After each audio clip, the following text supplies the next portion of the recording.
सही बात है कि नहीं? थोड़ा सा महफिल में माहौल बनाओ कि आपको सुनने के मूड में आप लोग आए हुए हो। आप तो ऐसे बैठे हो जैसे धरना प्रदर्शन के लिए ना आ गए हो कि अब मांग हमारी जब तक पूरी होगी नहीं हम उठेंगे नहीं। वो कंबल है, चादर, तकिया सब ले आए, तो सुनेंगे आप लोग? तो जी लगा करके एक बार बाव से बुलंद दुरूद पाक पढ़ लीजिए। अल्लाहुम्मा सल्ली अला सय्यिदना मौलाना मुहम्मद व अला आलि सय्यिदना मौलाना मुहम्मद कमा तुहिब्बु व तुरदी अन तुसल्ली अलैहि सल्लल्लाहु तआला अलैहि वसल्लम।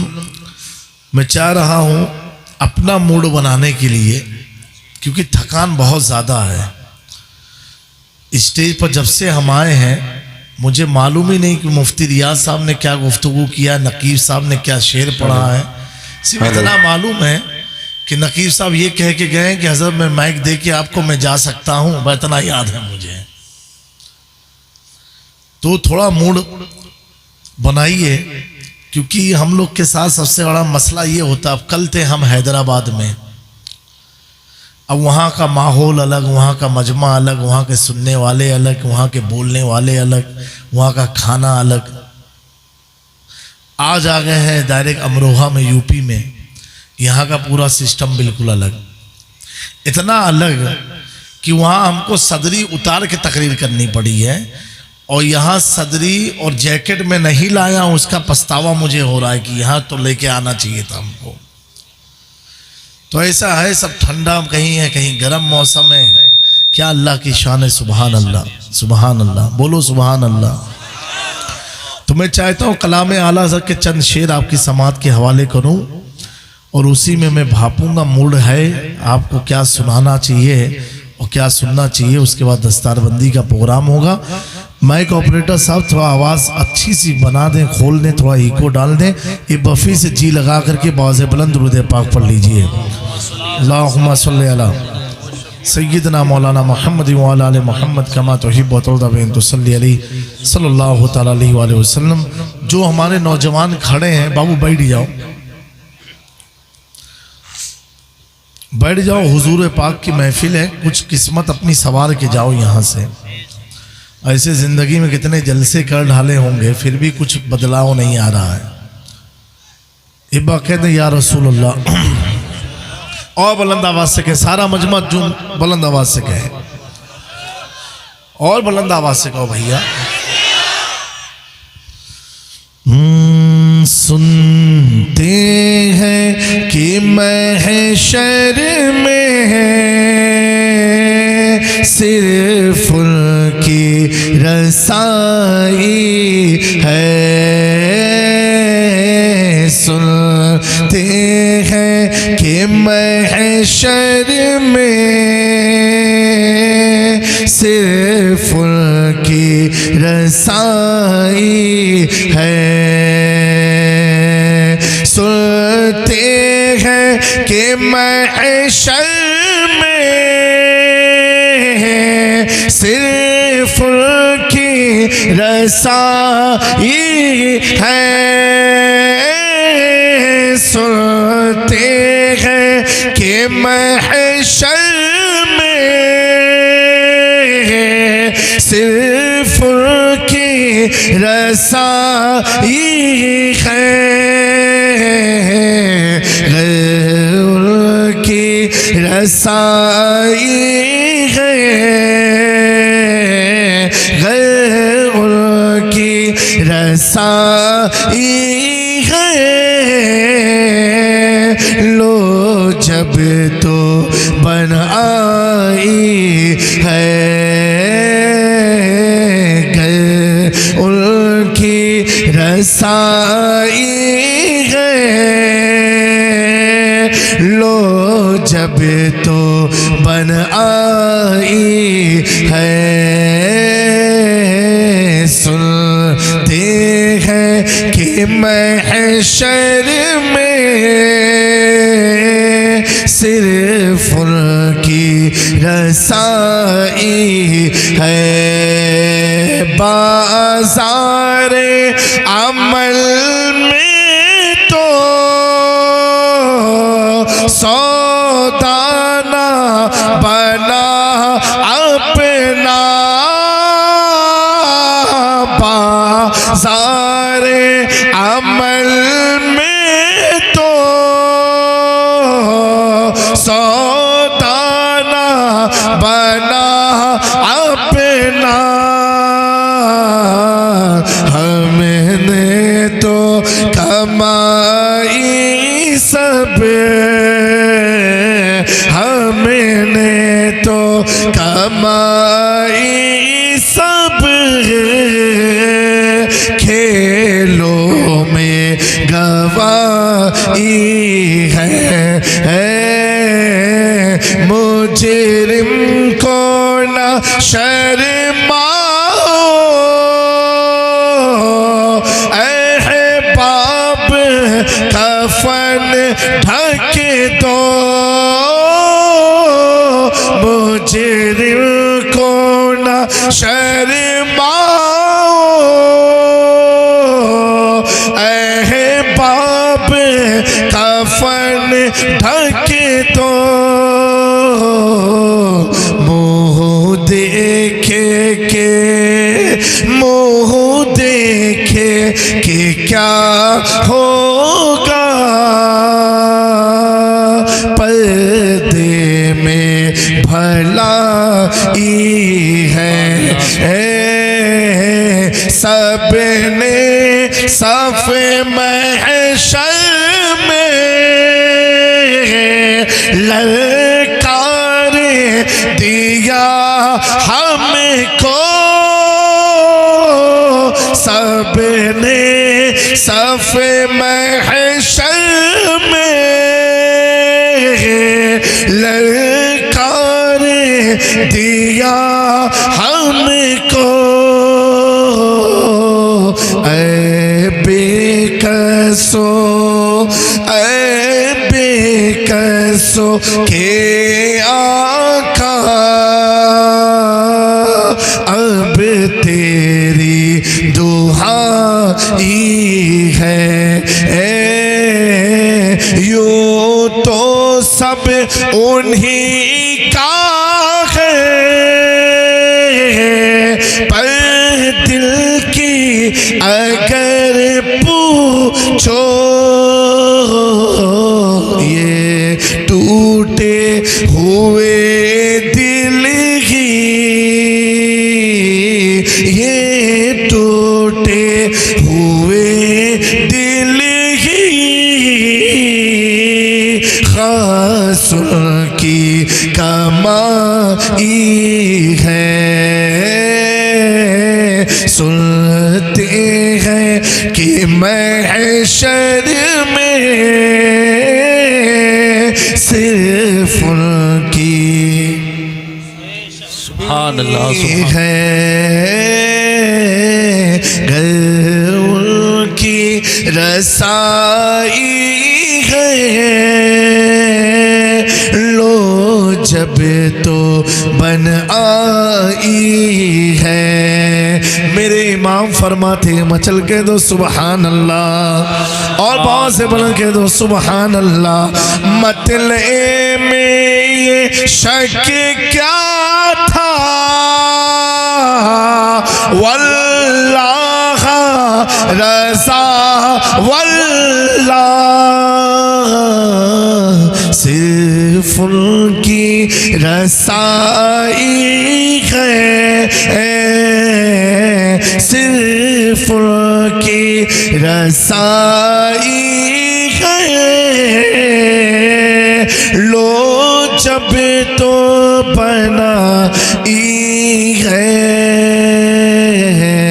सुनते हैं। आपको याद है कि नहीं है तो पढ़ दो मिलके। सुनते हैं में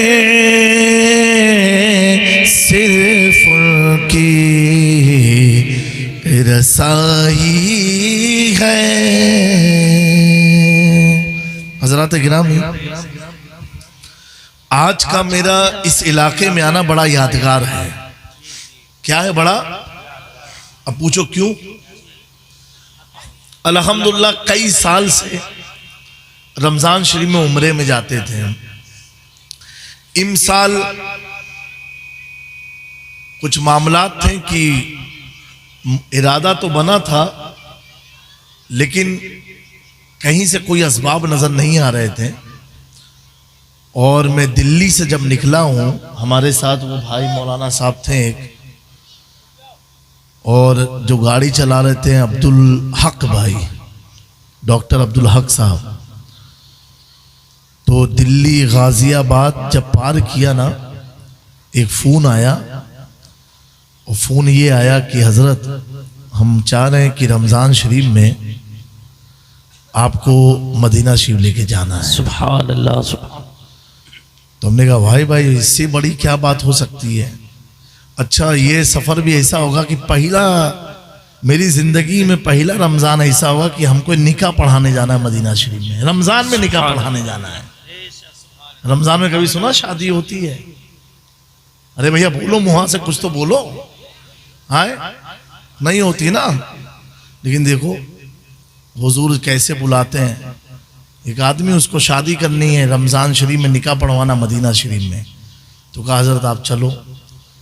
तो हमने तो उसी गाड़ी ही में जैसे पैगाम सुना, नात पढ़ना शुरू कर दिया। हाँ अल्हम्दुलिल्लाह। तो अब ये सफ़र कितना मुबारक रहा कि मैं अपनी थकान पूरी भूल गया। जबकि हमने मौलाना साहब से कहा था आएंगे थोड़ा सोएंगे, लेकिन सोने का मौका ही नहीं मिला। इतनी खुशी थी अल्हम्दुलिल्लाह। तो ये मैं यकीनन दारुल अहले सुन्नत मोहब्बतुर रसूल के तमाम तलबा जिनकी दस्तार है, ये समझे उनकी बरकत है कि हम इनके पास आए और हुजूर ने हमें अपने पास बुला लिया। सुभान अल्लाह, सुभान अल्लाह। अल्लाह तबारक व तआला मेरे इमाम फरमाते ना, काम वो ले लीजिए तुमको जो राजी करे, ठीक हो नामे रजा तुम पे करोड़ों दुरूद। इन तलबा की दस्तार के लिए हम आए और हुजूर ने अपने शहरी बुला लिया। अल्लाह रब्बुल इज़्ज़त हम सबको बादम मदीने मुनव्वरा की हाज़िरी नसीब फरमाए और आपके इस गाँव में खूब खुशियाँ अता फरमाए, आपके खेत खलियान में खूब बरकतें अता फरमाए। मुझे 20 नवंबर को इसी ज़िले के किसी इलाके में एक जलसे में आना था, 20 नवंबर 2025, और हमारे ख़ानदान में एक इंतकाल हुआ था, 40वां था इत्तेफाक से उसी तारीख़ में। तो जिसकी वजह से मेरी शिरकत नहीं हो पाई थी। लेकिन इसी मिंबर पर एक मौलाना साहब बैठे बेचारे, उनकी मोहब्बत भरे कुछ जुमले थे मेरे लिए जो उन्होंने मुझसे कहा। तो जब से उन्होंने एक बात कही थी तब से मैं ये कलाम डेली सुनता था। सुनते हैं कि महशर में सिर्फ उनकी रसाई है। और हमने सोचा था जब भी मौलाना मिलेंगे उनको ये कलाम सुनाना है और उनकी बात वापस करवाना है। अल्हम्दुलिल्लाह वो भी काम हो गया, इसी शहर में आकर के हुआ माशाअल्लाह। अभी भैया कुछ तो बोलो। हमें समझा तो कि हिंदी समझा तो कि उर्दू समझा तो कि भोजपुरी। नारे तकबीर, नारे रिसालत, मसलके आला हज़रत, हुज़ूर रईसुल उलमा। नारे तकबीर, नारे रिसालत। मोबाइल तो है ना सबके पास। जब आप मोबाइल निकालत हो, अभी महफिल में बैठे हो, नौजवान सब है ना, एक बार 1 मिनट में आदमी मोबाइल कितनी बार हाथ में लेता मालूम है? अरे कभी सब सर्वे किए हो? 1 मिनट में आदमी कई बार मोबाइल हाथ में लेता है, कई बार हाथ में लेता है। जबकि रिंगटोन ऑन है, मैसेज का रिंगटोन ऑन है, अलार्म ऑन है, फिर भी वो चेक करता है उठा उठा के। तो साइंस क्या कहती मालूम है नौजवानों? साइंस कहती है कि कभी मैग्नीफाई लेंस से आता, एक शीशा आता है, उससे कभी अपने हाथ की हथेली देखना। तो तू लोग डराए जी अपनी हथेली देख के। क्या है? इतने सुराख हैं हाथ की हथेली में। क्या है? सुराख है। तो जब मोबाइल आदमी यूज करता है ना, तो उसकी रेजिस जिसको शुआएं, वो हमारी इस सुराख के जरिए बॉडी में सरायत करती है। क्या करती है? सरायत कर जाती है, पूरी बॉडी में घूमती है। अब क्या होता है, अब बार बार हाथ को उसकी गर्मी चाहिए, इसलिए आप बार बार उसे हाथ में लेते। क्यों? उसकी शुआएं जो है आपकी बॉडी में सरायत कर गई, पूरी घूम चुकी है। क्या हुई है? अरे भैया कुछ तो बोलो। तो क्या आप करते हो? बार बार इसे उठाइए। क्यों उठाओगे? क्योंकि वो जो रेजिस अंदर गई है वो बार बार मांगती। जैसे गुटखा खाने वाला जो आदमी है वो कसम खाए ले मैं गुटखा नहीं खाइयो, नहीं खाइयो, नहीं खाइयो, लेकिन वो कल अंदर से कोई चीज मखी लाओ, कोई चीज खाए का मन हुई है।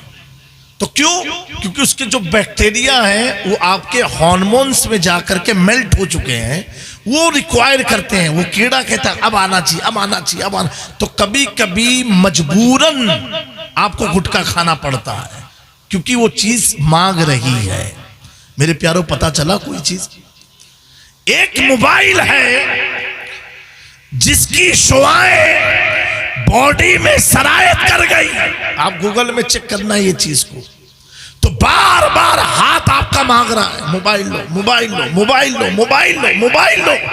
मेरे प्यारों, कुछ समझ में आया? यही मोबाइल की शुआएं बॉडी में सरायत कर जाए तो बार बार आपका दिल रागिब होता है, माइल होता है कि मोबाइल लो, मोबाइल लो, मोबाइल लो।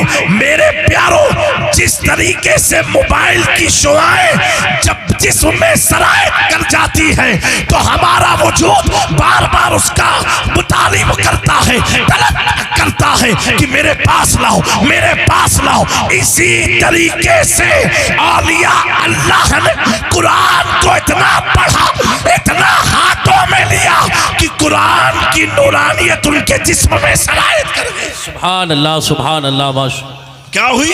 सरायत कर गई। अब ख्वाजा गरीब नवाज जब कुरान पढ़ना शुरू करते थे, एक एक नशिस्त में 3 कुरान, एक नशिस्त में 10 कुरान, एक नशिस्त में 30 कुरान, एक नशिस्त में 60 कुरान, पारे नहीं पूरा पूरा कुरान पढ़ते जाते थे। और बीच में एक कुरान पढ़ के रुक जाते, फिर दूसरा शुरू करते।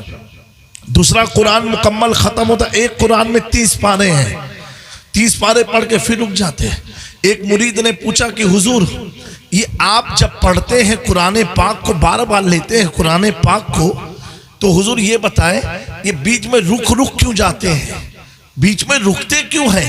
ख्वाजा गरीब नवाज फरमाते हैं, जब मैं कुरान खोल के पढ़ना शुरू करता हूँ और जब पढ़ता हूँ तो ये सोच के पढ़ता हूँ कि मैं अपने रब को सुना रहा हूँ, मैं अपने अल्लाह को सुना रहा हूँ। जब 30 पारे पढ़ लेता हूँ फिर कुरान को बंद करके इंतजार करता हूँ जब मेरा रब कहता है मोइनुद्दीन दोबारा पढ़, फिर मैं पढ़ना शुरू कर दिया। सुभान अल्लाह, बेशक सुभान अल्लाह। मेरे प्यारों, ये कुरान जो बच्चों ने आज हिफ्ज किया है, ये कुरान के बारे में रब क्या फरमा रहा है? ज़ालिकल किताबु ला रैब फी, ये वो किताब जिसमें कोई शक नहीं है, कोई डाउट नहीं है। पूरी दुनिया में वाहिद किताब कुरान है जिसके बारे में रब फरमा रहा है कि इसमें कोई शक नहीं है। ए बाबू, छुट्टा वहीं नीचे बैठ करके ले लो। इब्बा दुरूद पाक पढ़ लीजिए, अल्लाहुम्मा सल्ली अला सल्लल्लाहु अलैहि वसल्लम। फिर भी यूपी का माहौल तो अच्छा है। दरभंगा में एक बार कब हुआ, वहाँ साहब लोग, एक जनाब ने नजराना दिया, मुसाफा किया, 500 रुपया दिया। तो ऐसे दिया जैसे ऐसे, ये 500 ही है दिया, तो हमने ऐसे रखा। तो अब जैसे हमारे साथ अभी मुफ्ती साहब में, वहाँ पर एक मौलाना साबिर साहब रहते हैं, तो कह रहा है कि हमें 450 रुपया छुट्टा दो वापस। तो कहा अब वो उसको समझा रहा है, इससे हम कैसे दे दें, ये हजरत का पैसा तो हम ही दिए ना, वो छुट्टा हमें दो, 450 वापस दो, 50 रुपया सिर्फ नजराना है। हाँ, अभी तो ऐसा भी दौर शुरू हुआ है। तो अब वो बेचारा घबराए कि कैसे मैं कर दूं। तो हमसे कहा था कि हजरत ये कह रहा है कि 450 वापस देना। हमने कहा दे दो भैया, पूरा ही वापस दे दो। कहा तो नहीं, खाली 50 रुपया नजराना, 450 वापस हमको चाहिए। बताओ, यहूद और आए हुआ है। यानी कि अब छुट्टा लोग स्टेज से लेना शुरू कर दिए हैं। मेरे प्यारों, ए मेरे कौम के नौजवानों, अल्लाह तबारक व तआला ने जो किताब हम तमाम की रुश्द व हिदायत के लिए बनाया और अपने महबूब पर नाजिल फरमाया, इतने सारे लोग हो, क्या कभी कुरान पाक खोलने का मौका मिला? दरभंगा के एक इलाके में गए तो हमने कहा भैया कुरान पाक है? तो बोले हाँ हजरत है। लेकर के आए, बिल्कुल गर्द गुबार लगा हुआ उसके ऊपर, उसकी पूरी जिल्द पर। तो हमने कहा इतना पुराना? तो उनकी बीवी बोली कि हजरत मेरी अम्मा ने हमको दिया था जहेज में और हमने नियत किया अपनी बेटी को देंगे जहेज में। बताओ, अम्मा ने पढ़ने के लिए दिया था कि जहेज में रखने के लिए दिया था? और हमने इतना बुरा हाल बना के रखा है। कलाम पाक है, हाँ हाँ हजरत एकदम ऊपर रख दो ताकि कोई का हटवे ना पहुंचे।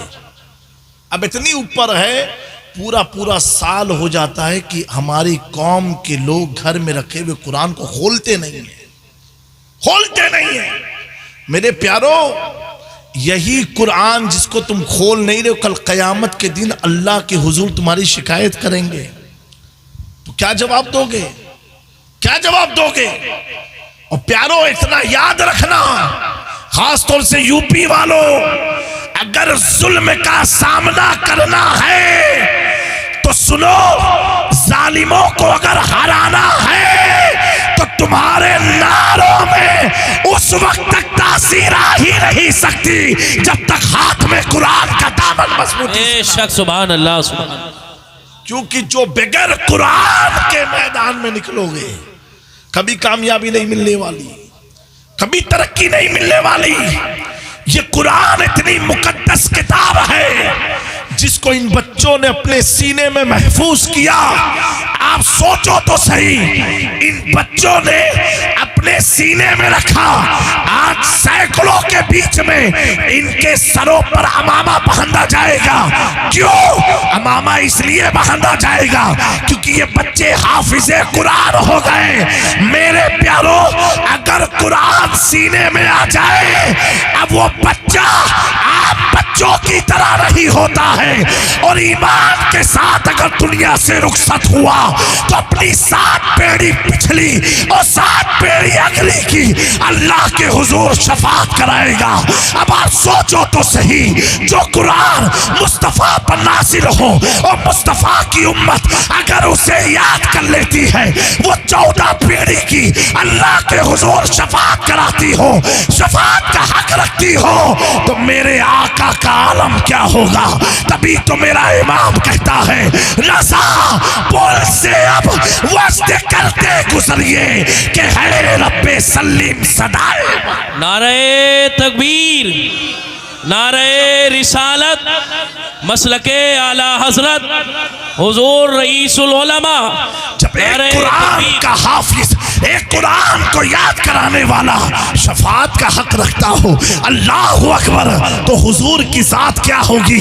मेरा इमाम कहता है, पुल से उतारो राहे गुजर को खबर ना हो, जिब्रील पर बिछाए तो पर को खबर ना हो। आका की शान का आलम क्या होगा मेरे प्यारों?